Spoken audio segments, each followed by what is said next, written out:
নমস্কার, আমার আরও একটা নতুন ভিডিওতে তোমাদের জানাই স্বাগত। আজ তোমাদের সাথে একটা চিলি পনিরের রেসিপি শেয়ার করব। আমি দুটো বড় আলু সিদ্ধ করে নিয়েছি, তাতে দিয়েছি আদা কুচো, পেঁয়াজ কুচো, রসুন কুচো, আর তাতে দিয়েছি অরিগ্যানো আর চিলি ফ্লেক্স, আর হচ্ছে স্বাদ মতন নুন। তারপরে আমি দিয়ে দিয়েছি পনির। এরপরে আমি সব একসাথে ভালো করে মেখে নেব।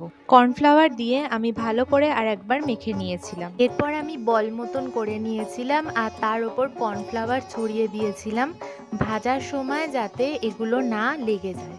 গ্রেভি করার জন্য দিয়েছি পেঁয়াজ, ক্যাপসিকাম, তার সাথে দিয়েছি আদা কুচো, রসুন কুচো, আর সসের জন্য নিয়েছি tomato sauce, chilli sauce, soya sauce, আর তার সাথে দিয়েছি একটু ভিনেগার। আমি গ্রেভির জন্য জল অ্যাড করেছি, তোমরা চাইলে এটা ড্রাই করেও খেতে পারো। এরপর ভেজে রাখা পনিরের বলগুলোকে আমি অ্যাড করে দিয়েছিলাম। গ্রেভিটা ফুটে এলেই তৈরি চিলি পনির।